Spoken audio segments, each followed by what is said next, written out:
தமிழ்நாடு இனி தொடர் வகுப்பினுடைய 16வது நிகழ்வு. நாம் இன்றைக்கு திருச்சிராப்பள்ளியிலிருந்து இதில் நான் கலந்து கொள்கிறேன். அதனால் நமக்கு வழக்கமாக வீட்டில் கிடைக்கக்கூடிய அந்த தொடர்பு வசதிகள் இல்லாததுனால கொஞ்சம் சிரமப்பட்டோம். நண்பர்கள் உதவியோட சரி செய்தாயிட்டது. சரி, இப்போ நான் இன்னைக்கு நம்ம எடுத்துக்கொள்ள வேண்டிய தலைப்பு என்பது, நான் திட்டமிட்டிருந்தது, நாம் தமிழ் தேசிய விடுதலையை இலக்காக கொள்கிறோம். ஆனால் ஒரு தமிழ் தேசிய விடுதலை என்பதும் தனிநாட்டு கோரிக்கையும் ஒன்றாக இருக்க வேண்டும் என்ற தேவையில்லை. சில நேரத்தில் தனிநாடாக இருந்து விடுதலை பெறாமல் இருப்பதும் உண்டு. வேறொரு நாட்டின் அங்கமாக ஒரு கூட்டாட்சி, பெருங்கூட்டரசு என்று பல்வேறு வடிவங்களில் வேறு தேசங்களோடு இணைந்து நின்று அது விடுதலைக்குரிய எல்லா உரிமைகளையும் பெறுவதும் உண்டு. இப்ப தமிழீழ வரலாற்றில் நம்ம பார்க்கிறோம், 49 அவர்கள் 76 முடிய ஒரு கூட்டாட்சிக்காகத்தான் அவங்க போராடினாங்க. கூட்டரசு அமைக்கணும், 2 இனங்கள்ங்கிறதுனால. இன்னும் சில இடங்கள்ல கூட்டரசு இல்லாமல் ஒரு இனம் மட்டும், ஒரு தேசம் மட்டும் ஒரு தன்னாட்சி உரிமை பெறக்கூடிய வடிவங்களும் உண்டு. இப்படி 10 வடிவங்கள் இருக்கு. நாம் தமிழ் தேசிய விடுதலை என்ற கோரிக்கையை வந்தடைவதற்கு பொதுவான கோட்பாட்டு பின்னணிகள் ஒரு பக்கம். ஒரு பெரிய விவாதமே அன்றைக்கு தமிழ் தேசிய பொதுவுடைமை கட்சியோடு நாம் நடத்தணும். தன்னுரிமையா விடுதலையா என்ற அந்த விவாதம் நடந்துச்சு. நம்ம அதையெல்லாம் பின்னால புத்தகங்களா கூட கொண்டுட்டு வரலாம், ஆவணப்படுத்தலாம். இப்ப அவங்களும் இந்த கருத்துக்கு வந்துட்டாங்க. ஆனா அப்ப அவங்க தன்னுரிமை என்ற கருத்தை வச்சிருந்தாங்க. நம்ம தேசிய விடுதலை என்ற கருத்தை வலியுறுத்தினோம். தமிழர் இயக்கமும் தொடங்கும் போது அப்படி இருந்துச்சு. அப்புறம் நாம் அதற்குள் ஒரு போராட்டம் நடத்த அதை மாற்றணும், தமிழ் தேசிய விடுதலை. அப்படி தமிழ் தேசிய விடுதலை என்பதற்கு கோட்பாட்டு அடிப்படையிலான விளக்கம் கொடுப்பது என்பது ஒரு பக்கம். இன்னொரு பக்கம் தமிழ்நாட்டினுடைய அந்த அனுபவத்திலிருந்து இந்த முடிவுக்கு நாம் எப்படி வந்தோம் என்று பார்க்கலாம். இப்ப நம்ம தமிழ் தேசியத்தினுடைய வரலாற்று வழித்தடம் என்று நான் ஒரு கட்டுரை எழுதியிருக்கேன். நம்ம அதை படிக்க விரும்புகிறவங்களும் நம்ம அனுப்பலாம். அது தமிழ் தேசியத்துக்கான கோரிக்கைகள் எப்படி தொடங்கியது, தமிழ்நாடு தமிழருக்கே தொடங்கி இந்த பல்வேறு அமைப்புகள், தமிழரசு கழகம், நாம் தமிழர் கட்சி, நாம் தமிழர் இப்ப இருக்கிற நாம் தமிழர் அல்ல, ஆதித்தனார் தலைமையிலான நாம் தமிழர், ஈவேக்கு சம்பத் தலைமையிலான தமிழ் தேசிய கட்சி, அப்புறம் பெரியார் திராவிடர் கழகத்தின் தலைமையில தனித்தமிழ்நாடு கோரியது, அண்ணா கோரிய திராவிட நாடு, இது போன்ற விஷயங்களை எல்லாம், அதனுடைய வளர்ச்சி போக்குகள் எல்லாம் ஆராய்ந்துதான் அதனுடைய முடிவாக நாம் இந்த தமிழ் தேசிய விடுதலைங்கிற முடிவுக்கு நாம் வர்றோம். அதில் ஒரு பெரிய அளவில் ஒரு பெருந்திரள் இயக்கமாக இந்த உணர்வோடும் இந்த கோரிக்கைகளோடும் நடத்தப்பட்ட ஒரு இயக்கம் என்பது அண்ணா தலைமையிலான திராவிட முன்னேற்ற கழகம் தான். ஆனா அவங்க தமிழ்நாடு என்ற கோரிக்கைக்கு பதிலாக திராவிட நாடு என்று பேசினாங்க, திராவிட நாடு கோரிக்கை வைத்தாங்க. அதற்கு காலத்திற்கேற்ப வெவ்வேறு விதமான விளக்கங்கள் கொடுத்தாங்க. ஆனா உள்ளடக்கமாய் இருந்த உணர்வு என்பது தமிழ் தேசியம், தமிழ்நாடு என்ற கருத்து தான். அப்படி பார்க்கிற போது அவர்கள் அந்த கோரிக்கையை கைவிட்டு மாநில சுயாட்சிக்கு மாறுறாங்க. சரி, இந்த மாநில சுயாட்சி என்பதே ஒரு தமிழ் தேசிய விடுதலையின் மூலமாக அடைய வேண்டிய உரிமைகளை, மொழி உரிமை, ஆட்சி புலம் சார்ந்த உரிமை, பண்பாட்டு உரிமை, பொருளியல் உரிமை, இந்த உரிமைகளை எல்லாம் பெற்றுக் கொடுக்குமாக இருந்தால் அதற்காக போராடுவதில் தவறில்லை. மணியரசனோடு நடத்திய விவாதத்திலே நான் சொல்லியிருக்கிறேன், ஸ்டாலினை எடுத்துக்காட்டியே சொல்லியிருக்கிறேன். அது வரலாற்று சூழல்களை பொறுத்திருக்கு. அதன் மூலமாகவே தேசிய விடுதலை என்ற உள்ளடக்கத்தை அடைய வாய்ப்பு இருந்தால் அடையலாம், தப்பு கிடையாது. மக்களுடைய ஒற்றுமையும் மொழிகள் இனங்களுடைய முழுமையான சமத்துவமும் இருக்குமானால், சுயநிலை உரிமை ஏற்றுக்கொள்ளப்படுமானால், தன்னுரிமை ஏற்றுக்கொள்ளப்படுமானால் அதையும் கூட அடையலாம், தப்பு கிடையாது. ஆனால் என்ன கேள்வின்னா, தமிழ்நாட்டில் அந்த அனுபவம் எப்படி இருந்துச்சு? 61 62 இந்திய சீன எல்லை போர், அதுக்கு பிறகு இந்த கோரிக்கையை கைவிட்டு அவர்கள் சுயாட்சியை கட்சியினுடைய லட்சியம் குறிக்கோள் என்று அவங்களுடைய கட்சியின் அமைப்பு சட்டத்திலேயே எழுதினாங்க. இந்த கட்சியினுடைய இலட்சியம் என்னன்னு சொன்னா அது மாநில சுயாட்சி தான் என்று எழுதினாங்க. என்ன இதுல ரொம்ப கவனமா இருக்க வேண்டிய ஒன்றுன்னா, இந்த மாநில சுயாட்சி என்பதை மத்திய கூட்டாட்சியை இதற்கு நிபந்தனையாக அண்ணா மாற்றல. தமிழ்நாட்டுக்கு சுயாட்சி கோரினார். சோவியத் யூனியன், அமெரிக்கா, மற்ற நாடுகளுடைய உதாரணங்களை எல்லாம் எடுத்து காட்டினார். இதன் அங்கங்களாக மொழி உரிமை, ஆட்சி உரிமை, தமிழர் நலன், சுரண்டப்படக்கூடாது தமிழ்நாடு என்பது, தமிழ்நாட்டில் ஒரு நிகர்மை சமூகத்தை உருவாக்க வேண்டும், இதையெல்லாம் இதனுடைய அங்கங்களாக அவர் குறிப்பிட்டார். இதெல்லாம் சேர்ந்துதான் அவருக்கு மாநில சுயாட்சி என்ற சொல்லால் குறிக்கப்பட்டது. ஆனால் என்ன செய்யலன்னா, அவரு மத்தியில் கூட்டாட்சி மாநிலத்தில் சுயாட்சி என்ற முழக்கம் அண்ணாவால் தரப்பட்ட முழக்கம் அல்ல. இது ரொம்ப முக்கியமான செய்தி. மாநில சுயாட்சி என்ற கோரிக்கை எழுப்பினாரே தவிர அதற்கு நிபந்தனையாக தில்லியில ஒரு கூட்டாட்சி வேணும், அப்படி கூட்டாட்சி வந்தால்தான் அது மாநில சுயாட்சியாக இருக்கும் என்பது அண்ணாவின் கருத்து அல்ல. இப்ப அண்மையில் தன்னாட்சி தமிழகம் நடத்திய கருத்தரங்கில் திரு பொன்முடி இப்படி ஒரு கருத்தை சொன்னார். அண்ணாவினுடைய கொள்கை மத்தியில் கூட்டாட்சி மாநில, அது உண்மை அல்ல. அது எப்ப வந்துச்சு? 70ஆம் ஆண்டு திருச்சி மாநாட்டில் தான் கலைஞர் அந்த முழக்கத்தை கொண்டுட்டு வர்றார். ஏன்னா அவர்களுக்கு அதுக்கு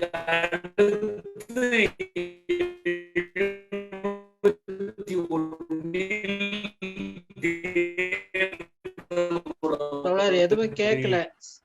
அடையாளமாக உறவுக்கு கை கொடுப்போம், உரிமைக்கு குரல் கொடுப்போம் என்ற முழக்கமும்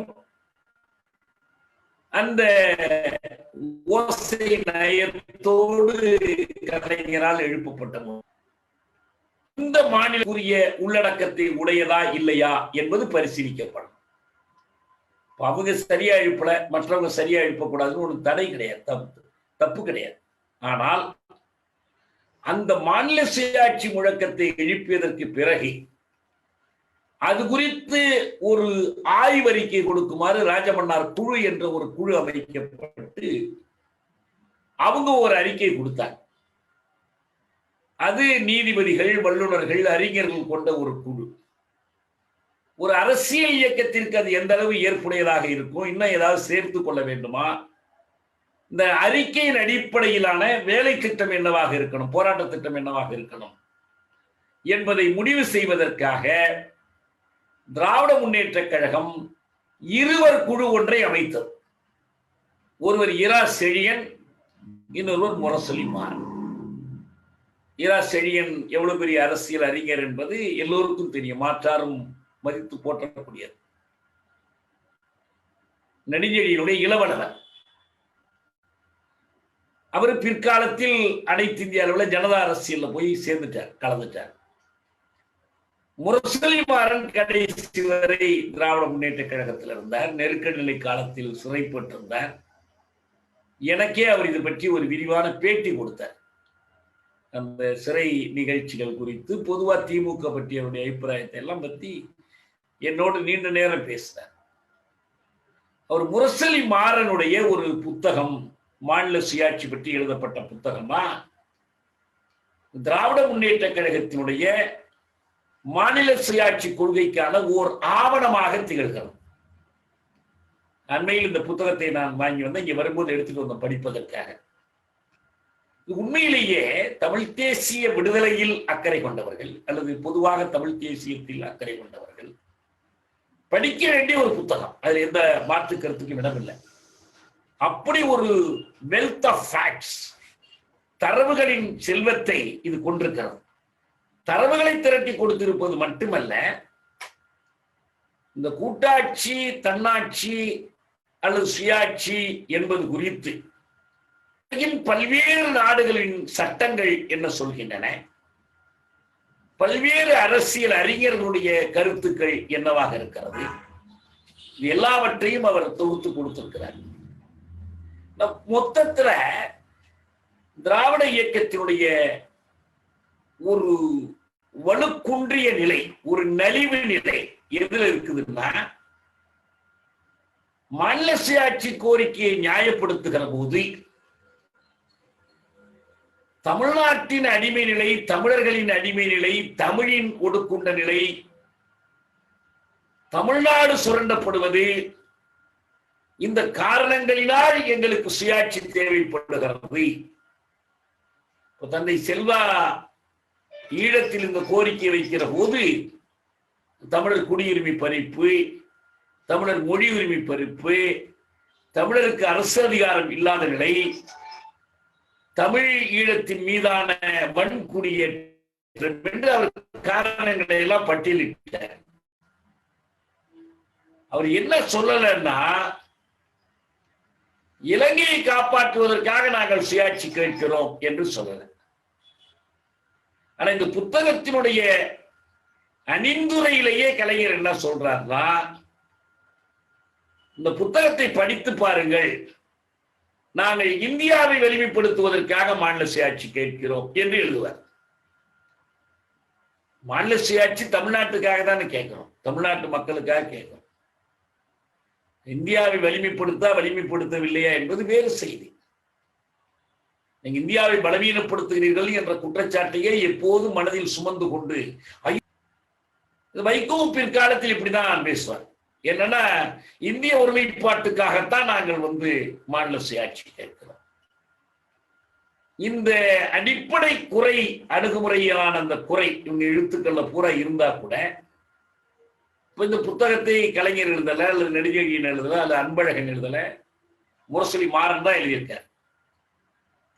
அவங்க அந்த ராஜமன்னார் குழு அறிக்கையையும் ராஜமன்னார் குழு அறிக்கையின் மீது விளக்கம் அளிப்பதற்காக செழியன் மாறன் குழு அளித்த அறிக்கையையும் இணைத்து இந்த புத்தகத்தை ஒரு முழு அரசியல் ஆவணமாக்குகிறார். இந்த புத்தகத்தை முழுவதும் படிக்காவிட்டாலும் கூட அதனுடைய தலைப்புகளை எல்லாம் படித்துக் கொண்டே போனோம்னா, திமுக கழகம் எதை இலக்காக வைத்தது, அண்ணா ஒரு பெயர் கொடுத்தார், அவர் திராவிட நாடு கைவிடும் போது மாற்றி ஏதாவது ஒரு அமைப்புக்கு ஒரு இலக்கு வேணும் இல்லையா? அண்ணா சொன்ன காரணங்கள்ல ஏறணும் இல்லை. ஏன்னா அவர் என்ன சொன்னார்னா, தனித்திராவிட நாடு கேட்டதற்கான காரணங்கள் மறையவில்லை, ஆனா நாங்க அதை கைவிடுறோம். காரணங்கள் மறையவில்லை ஆனால் கைவிடுகிறோம் என்பது என்ன விதமான நியாயம்? காரணங்கள் இருக்கிற வரைக்கும் காரியங்கள் இருக்கும். காரணங்கள் இருக்கும்போது எப்படி காரியங்களை கைவிட முடியும்? அவர் சொன்ன ஒரே ஒரு காரணம் என்னன்னா, அமைப்பை பாதுகாக்கணும். எதற்கு ஒரு அமைப்பு? எதற்காக? ஒரு லட்சியத்தை அடைவதற்காகத்தான் அமைப்பு. அமைப்பை பாதுகாக்க வேண்டும் என்ற லட்சியத்தை கைவிடுவது எப்படிப்பட்டது? கண்ணை விட்டு சித்திரம் வாங்கினால் கைகொட்டி சிறியாரோ என்று பாரதி பாடினார். கண்ணை விட்டு சித்திரம் வாங்குவது அது ஒண்ணுதான். ஆனால் இந்த மாதிரி தடை சட்டம் வரப்போகிறது, பிரிவினை தடை சட்டம் வந்துச்சுன்னா அமைப்பு கலைந்து போய்விடும். அமைப்பில் உள்ளவர்களுக்கு 57ஆம் ஆண்டு வரைக்கும் வேற பார்வை இருந்துச்சு. திராவிட நாடு கிடைக்கும் வரை திருமணமே செய்து கொள்ள மாட்டோம் என்று வாழ்ந்த தோழர்கள்லாம் எனக்கு தெரியும். நம்ம திருமுதுகுன்றம் ராசு எல்லாம் கடைசி வரைக்குமே ஒரு திருமணம் செய்து கொள்ள திராவிட நாடு கிடைக்கட்டும் அப்படின்னு காத்திருந்தாங்க. ஆனா 57 தேர்தலில் பங்கேற்க தொடங்கியதற்கு பிறகு திரும்பவும் தேர்தலில் பங்கேற்கணும், ஆட்சி எட்டும் தொலைவில் வந்து விட்டது, எதிர்கட்சி ஆயிடலாம், அப்புறம் ஆளுங்கட்சி ஆயிடலாம், அதை கெடுத்துக் கொள்ள வேண்டாம் என்ற கருத்து வந்துடுச்சு. அண்ணா பேசியது நானே கேட்டிருக்கிறேன். ஒரு கோயில் வாசலில் ஒரு துறவி உட்கார்ந்து இருக்கிறார், பக்கத்தில் ஒரு பூக்கார பெண் உட்கார்ந்து இருக்கிறார்.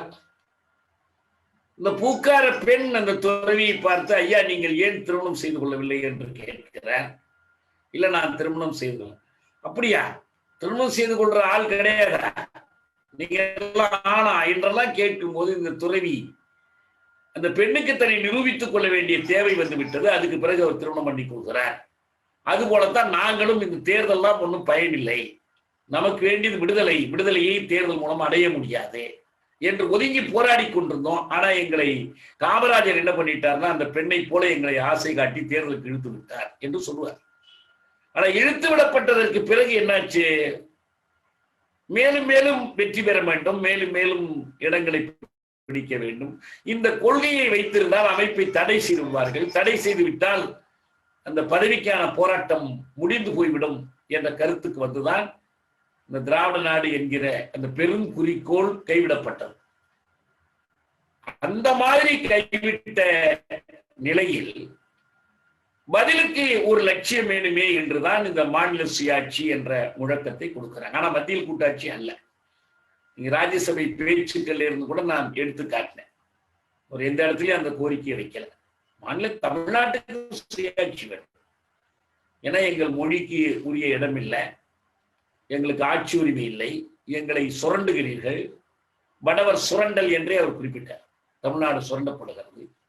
தமிழ்நாட்டில் ஒரு நிகர்மையான சமூகத்தை, சாதி ஒழிந்த சமதர்ம சமுதாயத்தை ஏற்படுத்த வழி இல்லை. அதுதான் அவருடைய ஐம்பெரும் கொள்கைகளாக அவர் வகுத்தார். இந்தி திணிப்பு மற்றதெல்லாம் சொன்னார். இதை அடிப்படையாக வைத்து மாநில சுயாட்சி கேட்கிறோம் என்றார். சரி, மாநில சுயாட்சி எப்படி அடைய போகிறோம் என்பது ஒரு பக்கம் இருக்கட்டும். அடைந்து விட்டால் என்னவாக இருக்கும்? மத்திய அரசிடம் தேச பாதுகாப்பு, வெளிநாட்டு விவகாரம், மாநிலம் விட்டு மாநிலம் நடைபெறும் செய்தி தொடர்புகள், இன்டர்ஸ்டேட் கம்யூனிகேஷன்ஸ், கரன்சி ஆகிய 4 அதிகாரங்கள் மட்டுமே போதுமானவை.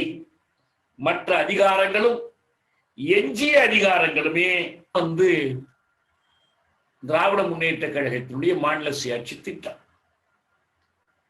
அப்ப மத்தியில் கூட்டாட்சி, மாநிலத்தில் சுயாட்சினா கூட்டாட்சி அரசு என்பதற்கு ஏன் இந்த அதிகாரம் யார் கொடுப்பார்? மாநில அரசுகள், சுயாட்சி அரசுகள் கொடுக்கும். இதான் மாறனுடைய ஸ்கீம். சுயாட்சி அரசுகள் என்ன செய்யும்? அவையெல்லாம் மத்திய அரசுக்கு இன்னும் அதிகாரங்களை எல்லாம் ஒப்படைத்துவிடும். ஏன்னா ஒரு மத்திய அரசுன்னு ஒண்ணு இருக்கணும், கூட்டரசு ஒண்ணு இருக்கணும், கூட்டாட்சி அரசு இருக்கணும், ஒரு பெடரல் ஸ்டேட் இருக்கணும். அதுக்கான அதிகாரங்கள் இதெல்லாம். மற்ற எல்லாம் எங்களுக்கு தான் வேணும் அப்படிங்கிறது அவங்க நிலைப்பாடு. வரி வசூலா மாநில அரசு தான் வரி வசூல் செய்யும். அதன் ஒரு பங்கை கூட்டரசுக்கு அது மாநில அரசுகள் ஒதுக்கி கொடுக்கணும். இப்ப மாதிரி இல்ல, அவங்க ஜிஎஸ்டி வசூல் பண்ணி உனக்கு கொடுக்கறது நாமம் போடுறது இல்ல, நீங்க வசூல் பண்ணி அவங்களுக்கு கொடுக்கணும். இந்த மாதிரி ஒரு திட்டத்தை வைத்து இதற்கான காரணங்களை அந்த திமுக கழகத்தின் கோரிக்கை என்று எழுதுகிறார். முக்கியமா ஒண்ணு சொல்ல விரும்புகிறேன். இந்த மாநில சுயாட்சி கோரிக்கை குறித்து பார்வை எப்படி இருந்தது? இந்த மாநில அரசாங்கத்தை அமைப்பதும் மாநில இதனுடைய இது என்னவா இருந்துச்சு என்பதை பற்றி சொல்லுகிற போது அண்ணா சொல்றாரு,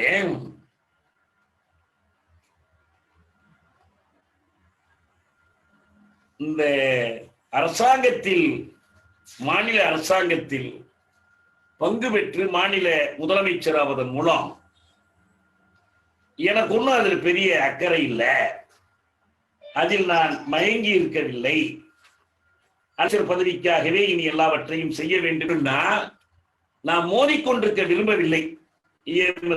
மோதிக்கொண்டு நினைக்கலாம், மற்றவங்க மோதிக்கொண்டிருக்கும் நினைக்கலாம், ஆனா நான் மோதிக்கொண்டிருக்க விரும்பவில்லை. அப்படி மோதிக்கொண்டிருக்க விரும்பவில்லை என்கிற காரணத்தினால் இந்த இந்திய அரசமைப்பு எப்படிப்பட்டது என்பதை மற்றவர்களுக்கு உணர்த்துவதற்காகத்தான் நாம் இந்த பதவி வகிக்க வேண்டியிருக்கு. இது எப்படி ஒப்பிடுறாருன்னா, இட்ஸ் எ டயார்கி. டயார்கின்னு சொன்னா பழைய வரலாறு தெரிந்தவர்களுக்கு தெரியும், இரட்டை ஆட்சி முறை. நம்ம பிள்ளைகளுக்கு வரலாற்று பாடத்துல சொல்லி கொடுக்குறாங்க.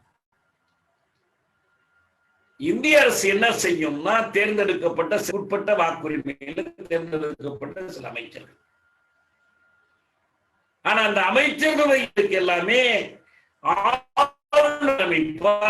ஆளுநருடைய அதிகாரிகள் அந்த துறைகளை கண்காணிப்பாங்க.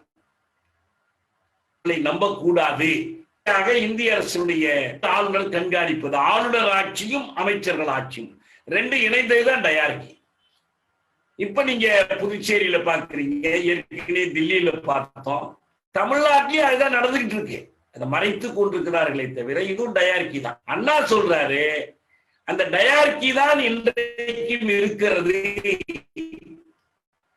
மாநில அரசு என்பது அரசாக இல்லை என்பதை மெய்ப்பித்து நாம் அந்த எண்மானால் இந்த அரசாங்கத்தில் நாம் உணர்கிறோம். இது எந்த இறப்பதற்கு முன்பு கடைசியாக உடன்பிறப்புக்கு எழுதிய மடல், அன்புள்ள தம்பின்னு தொடங்கி எழுதுவாரே, அந்த மடல்ல அவர் எழுதுறார். அதுல மிக முக்கியமான ஒரு வாக்கியம் இருக்கு. என்ன சொல்லுவார்னா, மோதிக்கொண்டிருக்க நான் விரும்பவில்லை, உண்மைதான், சரியான பருவத்தில் ஒரு உறுதி ஏற்பட வேண்டும் என்பதுதான் முக்கியம். என்னுடைய ஆங்கில வாசகம் ரொம்ப முக்கியமானது.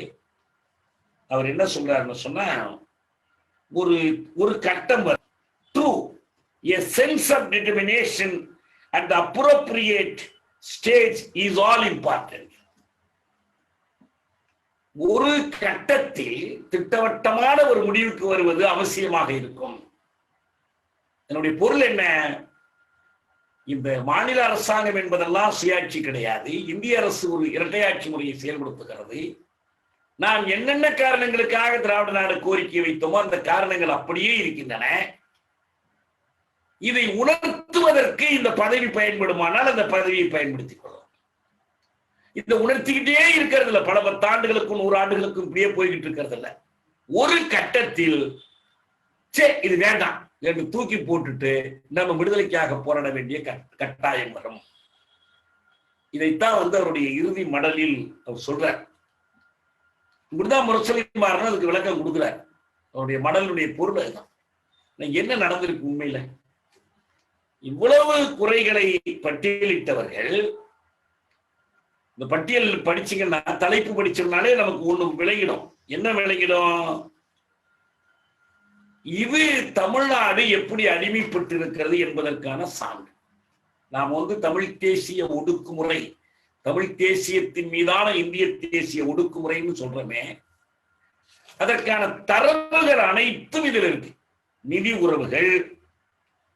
உறவுகளை எப்படி இந்திய அரசு சுரண்டுகிறது, தமிழ்நாட்டின் வரி வருமானத்தை அது எப்படி எடுத்துக்கொண்டு போகிறது, நிதிக்குழு என்பது எப்படி இயங்குகிறது, எப்படி மாநில அரசு தன் செலவுக்கு கூட அங்க போய் கேட்க வேண்டியிருக்கு, திட்டக்குழு எப்படி இயங்குகிறது, மாநில அமைப்பு ஆளுநர் பதவி என்பது எப்படிப்பட்டதாக இருக்கிறது, பொது ஊழியம் அரசு ஊழியம் பற்றி, மொழி குறித்து, மாநிலங்களின் உறவு மன்றம் என்பது எப்படி, பட்டியலிட்டு ஒவ்வொன்றா சொல்லிட்டு போற, அட்டவணைகள் போட்டு கொடுக்குற.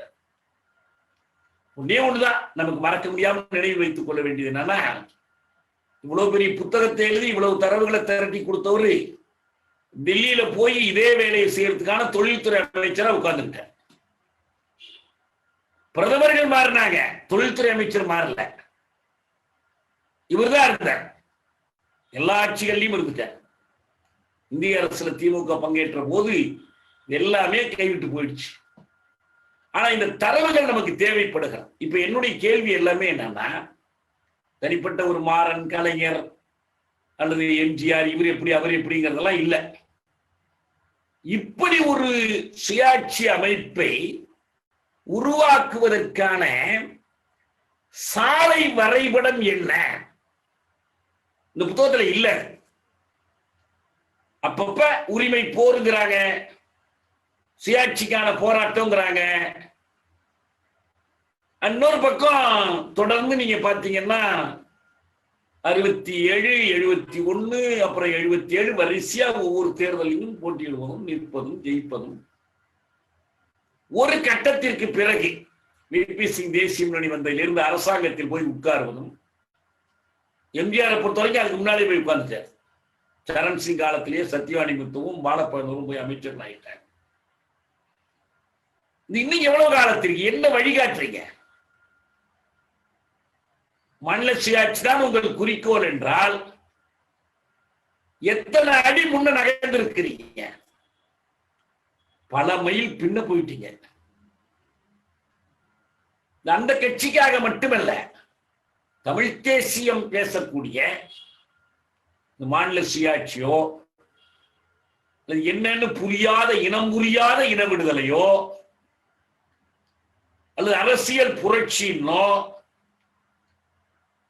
எந்த பேர்ல பேசினாலும் சரி, இதற்கு மாற்று பாதை என்ன? திமுக தடுக்கி விழுந்த இடத்தில் நீங்கள் தடுக்கி விழாமல் நகருவதற்கு எடுத்துக்கொண்ட எச்சரிக்கை என்ன? இதுதான் இங்க நமக்கு அடிப்படையா இந்த முடிவுகள் இருந்து நாம் பெறக்கூடிய கேள்வி. நம்ம விரிவா இந்த தரவுகளை தெரிந்து கொள்ளலாம், படித்துக் கொள்ளலாம். அதுக்காக மாறனுக்கு நன்றி சொல்லலாம். இன்னொருத்தர் கோபியை சேர்ந்த வழக்கறிஞர் கூசா ஆனந்தன் இன்னும் பெரிய ஒரு புத்தகம் எழுதியிருக்கார், மாநில சுயாட்சி பற்றி. அவரே எனக்கு கொடுத்தார் அந்த புத்தகத்தை. அதே போல ராஜமன்னார் அறிக்கை, இதெல்லாம் ரொம்ப முயன்று சேகரித்த தரவுகள் சரி. ஆனா இந்த தரவுகளில் இருந்து நீங்க எடுக்கிற முடிவுகள் என்ன? குறிப்பா ஒரு கேள்விக்கு விடை சொல்லணும். இந்த நோக்கத்தை அடைவதற்கு நீங்கள் வகுத்தளிக்கும் பாதை என்ன? இது யாராதான் பதில் சொல்லணும். சரி, நாங்கள் மாநிலத்தில் ஆட்சியை பிடிப்பதன் மூலம் இந்த நோக்கங்களை அடைய முயல்கிறோம் அப்படின்னு சொன்னீங்கன்னா, அப்ப ஆட்சியை பிடிக்க ஆரம்பிச்சு இப்ப எவ்வளவு ஆண்டுகள் ஆயிடுச்சு? முன்ன காட்டிலும் ஒரு படி முன்னேறணும்னு சொல்ல முடியலையே. இந்த முன்னுரையிலேயே அணிந்துரையிலேயே கலைஞர் சொல்லக்கூடிய ஒரே ஒரு சாதனை, அந்த கொடியை நான் ஏற்றுகிற உரிமையை வாங்கிட்டேங்கிறதான் சொல்றாரு. தமிழ்நாட்டு கொடியே இல்லை. இதெல்லாம் தமிழ்நாட்டை திருடுகிறது, தமிழ்நாட்டை சுரண்டுகிறது, தமிழ்நாட்டின் மீது ஆதிக்கம் செலுத்துகிறது, இந்தியை திணிக்கிறது. எந்த குடியரசின் மீது நீங்க குற்றம் சாட்டுகிறீர்களோ அந்த குடியரசு கொடியை நீங்கள் ஏற்றுகிறீர்கள், அவ்வளவுதானே. செல்வா போய் நான் சிங்கக்கொடியை ஏத்துக்கிற உரிமையை வாங்கிட்டேன்னு சொன்னா எப்படி நகைப்புக்கிடமா இருக்கும்? அது இதை தவிர வேற ஒண்ணு கூட சொல்ல முடியல. நாங்க என்ன சாதிச்சிருக்கோம்? மொழித்துறையில் சாதித்தீர்களா? அரசமைப்பு சட்டத்தின் 17வது பகுதியை நீக்கி ஆயிற்றா? ஏதாவது திருத்தம் செய்ய முடிந்திருக்கிறதா? தமிழ்நாட்டின் வரி வருமானத்தை கூடுதலாக்கி விட்டீர்களா? என்ன ஒரு வேடிக்கைன்னா, இந்த பதவிகளை அடைகிற அந்த அரசியலின் வாயிலாக இருக்கிற கொள்கைகளை குறிக்கோள்களை கைவிட்டு விட்டு அந்த பதவிகளை பெற முடிவதையே ஒரு குறிக்கோளாக மாத்திட்டாங்க. NDTV சார்பில் கலைஞர்கிட்ட ஒரு பேட்டி எடுத்தாங்க. ஆங்கிலத்தில் கேட்டு கனிமொழி அவர்கள் அதை மொழிபெயர்த்து சொல்லி பேட்டி கொடுத்தாங்க. அப்ப அவங்க கேட்டாங்க, வடக்கு வாழ்கிறது தெற்கு தேய்கிறது என்று அண்ணா சொன்னார். திராவிட நாடு கேட்டதற்கான காரணங்கள் நீடிப்பதாக சொன்னார். இப்ப நீங்க என்ன நினைக்கிறீங்க அப்படின்னு சொன்னார். கலைஞருடைய பதில் என்ன தெரியுமா? அன்றைய சூழ்நிலையை வைத்து அண்ணா சொன்னார், இப்போது வடக்கையே தீர்மானிக்கும் இடத்தில் தெற்கு இருக்கிறது. என்ன அர்த்தம் அதுக்கு? தெற்கிலேருந்து 4-5 பேருக்கு அமைச்சர் பதவி வாங்கி கொடுக்க முடியுது. அன்னைக்கெல்லாம் நம்ம ஆளு அமைச்சரா இல்லைங்க, தொழில்துறை அமைச்சரா நம்ம ஆளு உட்கார முடிஞ்சு, வேற சில முக்கியமான அமைச்சர் பதவிகளை பெற முடியுதே தவிர இதுக்கு வேற என்ன பொருள் இருக்கு? வேளாண் சட்டத்தை கொண்டு வரதா வேண்டாமான்னு வடக்கு தெற்க கேட்டுக்கிட்டு கொண்டு வருதா? இல்ல வடக்கு தெற்கிலிருந்து ஒரு மொழியை ஆட்சி மொழியா ஏற்றுக்கொண்டிருக்கிறதா? அரசமைப்பு சட்டத்தின் 356வது உறுப்பு அடியோடு பயன்படுத்தப்படாது என்று நம்புங்க என்று சொல்லி அதை சேர்த்தார் அண்ணல் அம்பேத்கர். அப்படி அது அடியோடு பயன்படுத்தப்படாமல் நீக்கப்பட்டு விட்டதா? உச்ச நீதிமன்ற தீர்ப்புகளால் அதனுடைய எல்லை வரம்புக்குட்படுத்தப்பட்டதே தவிர அது அப்படியே நீடிக்கிறது. நிதிக்குழுவை பற்றி மாறன் எழுதுகிறார். நிதிக்குழுவை விட மோசமான ஒரு நிதி ஆயோக் இன்னைக்கு கொண்டு வந்துட்டாங்க. எங்க இருக்கு ஒருமைப்பாட்டு பேராயம்? அதுல மாநிலத்துக்கு உரிமை கேட்பதெல்லாம் ஒண்ணுமே கிடையாது. யார் ஆட்சிக்கு வந்தாலும் தில்லியில மாறி மாறி மாநிலங்களுக்கு சமாதானம் சொல்லுகிறார்கள்.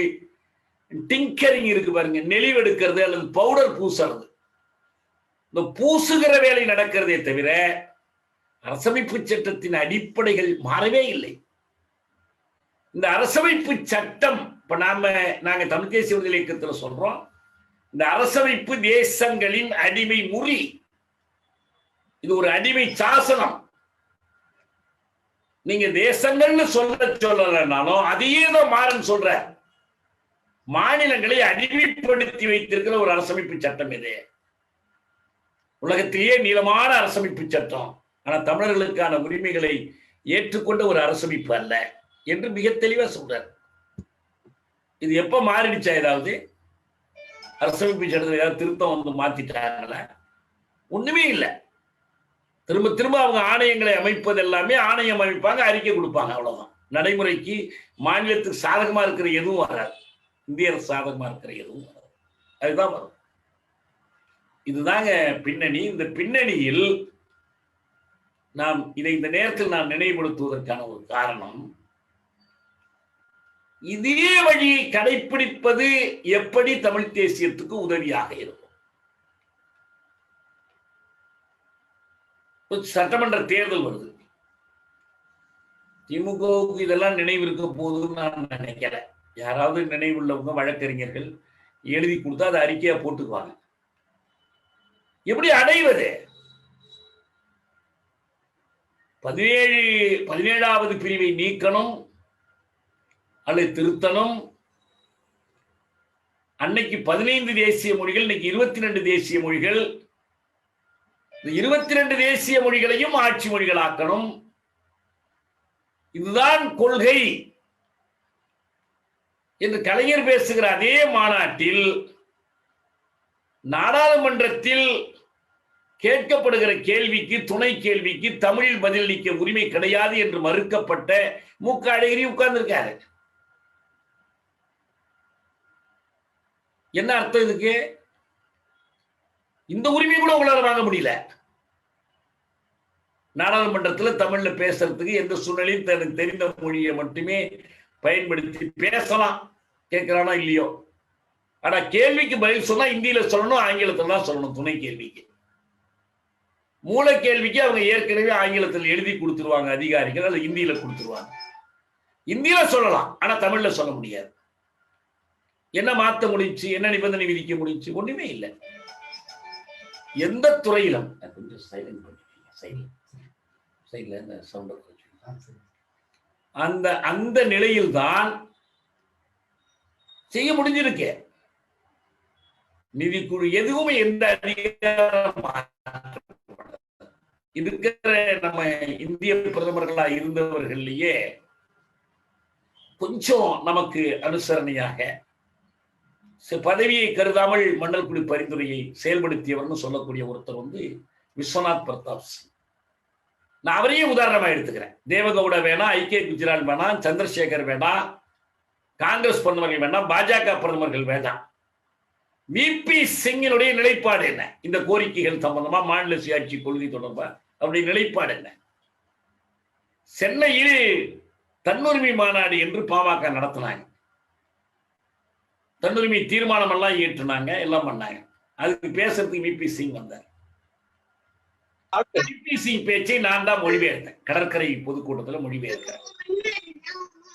அவர் என்ன சொன்னார்? நீங்க வந்து அட்டானமி கேட்டிருக்கிறீங்க, நான் அதையெல்லாம் ரொம்ப பரிவோடு ஆதரிக்கிறேன், ஏற்கனவே நான் அதற்காக நான் சில நடவடிக்கைகள் எடுத்திருக்கிறேன் அப்படின்னு சொன்னார். நானே வியப்பா கேட்டுட்டு இருந்தேன், இவர் என்னையா நமக்கு தெரியாம என்னமோ செஞ்சிருக்கிறாரு. அவர் என்ன சொன்னார் தெரியுங்களா? நேஷனல் இன்டகிரேஷன் கவுன்சில் ஒரு அமைப்பு இருக்கு, தேசிய ஒருமைப்பாட்டு மன்றம். தேசிய ஒருமைப்பாட்டு மன்றத்தினுடைய கூட்டத்தை இதுவரையிலும் எந்த பிரதமரும் டெல்லியில் மட்டுமே நடத்தினார்கள். நான் முதலாக அந்த கூட்டத்தை சென்னையில் நடத்தினேன். நான் அதை அப்படியே மொழிபெயர்த்து சொன்னேன். மனசுக்குள்ள சிரிச்சுக்கிட்டே சொன்னேன், கூட்டம் நடத்துற இடத்த மாத்தியாச்சுன்னா சுயாட்சி வந்துருமா? எவ்வளவு அபத்தம் இது. நீங்க சுப்ரீம் கோர்ட்டே கொண்டாந்து சென்னையில் நடத்துங்க, தமிழ்ல நடத்துங்க, அப்பதான் நமக்கு உரிமை வரும். நீ இங்கிலீஷ்ல நடத்துற சுப்ரீம் கோர்ட்னால தமிழனுக்கு என்ன பயன் இருக்கு? தேர்தல் என்பது அரசியலில் ஒரு முற்போக்கான வழி. அதுல மாற்று கருத்துக்கு இடம் கிடையாது. தேர்தலே நடைபெறாத நாடுகளில் ராணுவ சர்வாதிகாரம் நடத்தப்படுகிறது. நம்ம அண்மையில மியான்மர்ல பார்க்கலாம். தேர்தல் தொடர்பான ஒரு முடிவுக்கு போக வேண்டி இருக்கு. அதுக்காக தான் இன்னைக்கு அந்த தலைப்பை எடுத்தோம். இப்போ நமக்கு தேர்தல் என்ற ஒரு ஜனநாயக வடிவத்தை நாம புறக்கணிக்கல. ஆனால் தேர்தல் என்பது அதிகாரத்துக்கு வழி செய்வதாகவோ அல்லது அதிகாரத்திற்கு வழி செய்யும் போராட்டத்திற்கு துணையானதாகவோ இருக்கணும். மொத்தத்தில் நாம் இந்த சட்டமன்ற தேர்தலை பற்றி எப்படி பார்க்கிறோங்கிற பார்வையை நம்ம கடந்த காலத்தில் சொல்லியிருக்கிறோம். குறிப்பா இந்த 2009 காங்கிரஸை தோற்கடிப்பதில் அந்த போரை முன்னிட்டு ஒரு நிலைப்பாடு எடுத்த மாதிரி இப்போது ஒரு பாசிச பேயாட்சி நடத்தி கொண்டிருக்கிறது பாஜக. தமிழ்நாட்டில் அவர்களை வேரூன்றுவதற்கு நாம் அனுமதிக்க கூடாது. அந்த முறையில் பாஜகவை தோற்கடிப்போம்னு சொல்லி மற்ற பல அமைப்புகளோடு சேர்ந்து ஒரு கூட்டு நிலைப்பாடு எடுத்திருந்தோம். மற்ற இடங்களை பொறுத்த வரைக்கும் நாம் என்ன செய்ய வேண்டும் என்பதை நாம் பரிசீலிக்கிற கட்டத்தில் இருக்கிறோம். அதனால இது அடுத்த நிகழ்வில் நாம் விரிவா செய்யலாம்.